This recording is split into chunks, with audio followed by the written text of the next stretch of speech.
Good day, guys. Let me walk you through this UM or United Motors Nitrox 150. So this is an American brand and the parts are made in India and China.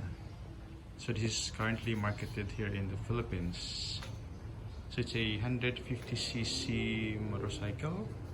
The output is 12.44 horsepower, 10 Newton meter, and that's the torque. So it's quite good. So the seat height is really good for not so tall riders. It's only 780 mm. And the other good thing is this is 5-speed. The front is front brake is hydraulic disc. Well, the front is drum type. Yeah. And what else? The starter is via electric. So this is the electric motor right here, and on the other side is the conventional kickstart. So it has a manual clutch. Yeah, like that. And of course the front brake is on the front right here, and yeah, normal switches, nothing really special. You have the pass switch, the high and low beam switch here, the horn, the turn signal, the kill switch, the starter button right here, and this is the switch for the headlight, park light, and off. And that's the reservoir for the front hydraulic brake. And it has a very nice instrument panel. Let me turn it on. Hope you can see it. So right here you have the tachometer, which measures the engine RPM, and you have here the, you can see it.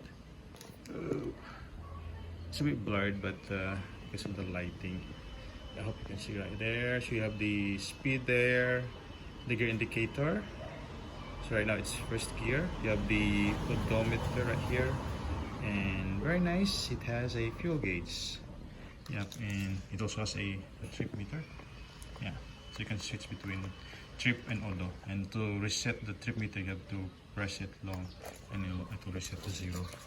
So then the other cool thing is it has a USB charger right here. Actually, put this one, the phone holder. Yep, and the side mirror are quite big, so you can see very clearly the back. I like the color of the engine. And you have this you know, it's actually made of aluminum, so it's like white aluminum color and black right there, painted in black. What actually they did was they grounded, yeah, the edges so that the aluminum comes out, and it looks very nice. Red cylinder cover. It's still carbureted though, so in cold climate you may have hard time starting it. I don't know, this is kind of getting loose right here. Yep, and what else? So it's for a pillion rider. Dual shock at the back with hydraulic shock absorber. It's not soft and it's not too hard, and I think it's because it could carry load. You can actually adjust the suspension by turning here. Yeah, right now it's almost at the softest, so this is the softest. But it's, I have tried it, but I need some tools to turn it. The muffler looks big, but it's actually just a plastic cover, so it's the standard. Right there at the back, you can see it. So that's a drum brake. The size of the tires are 18-inch front and back, and yeah, you have normal incandescent bulbs for the brakes and the turn signals. I've ridden this bike for about 100 or so kilometers. Yeah, 123. Yeah, from the dealer back home. Yeah, so overall, it's really a good bike. The beauty, it looks good. The color combination, it looks like, you know, KTM color. I don't know, and you can see the frame right there, it's red. although the main chassis is colored black right there. And the seats are quite comfy actually. Yeah, they're nice. Yeah, it tapers down there so that it's make it lower. So the tank, if I'm mistaken, is 10 liters capacity or something. And overall, I'm quite impressed actually. It's still on braking, so you can't really push it hard, but I think based from the speed that I've been able to achieve, this could go about 110 km/h, which is not too bad for a bike this, and it's not really intended for as a very fast bike. So going up, it's not having a hard time. It's got plenty of good torque and power. So the red line is 10,000 RPM. So you could go up to, I think, 9,500 and it should be okay. The thing that I don't like about this bike though is the vibration. When you are at higher RPM, it's vibrating a lot and it transfers mainly through here. So when you press your knee on the fuel tank, you can feel the vibration. Although in the handlebars, not so much. Yeah, it's quite tolerable. And yeah, so this is the UM Motors, United Motors motorcycle. It's kind of redundant name, right? United Motors motorcycle. And of course, it got this steering wheel lock, and the tires are tube type. Yeah, so if you're going on long drives, you make sure that you have spare interior.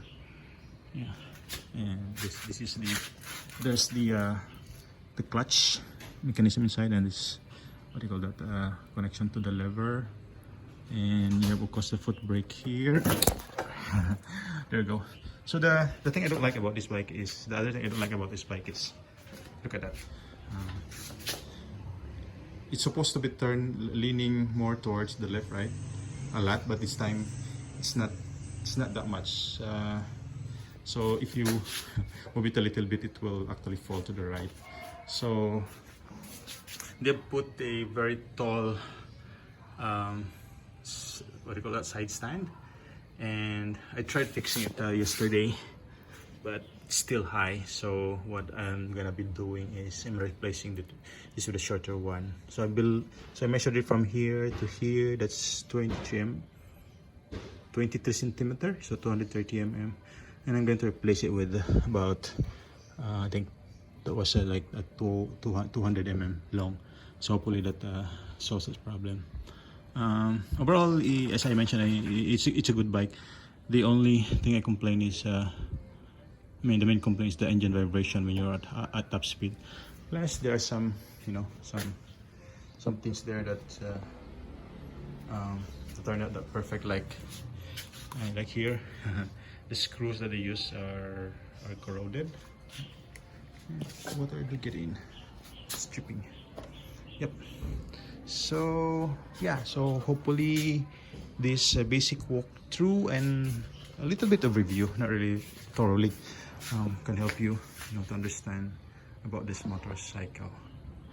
So I hope I did not forget anything. So thank you guys. Yeah, I hope this has been helpful. For the price, the starter price of this in Philippines is, I think, 45,000 pesos, so that's less than $1,000 in US. So yeah, I think $900. Again, it's a discount, but the normal price is somewhere there. I don't know. I know this is very popular in Pakistan. Sorry, in Nepal. So the price may be similar there. Thank you guys. Bye bye.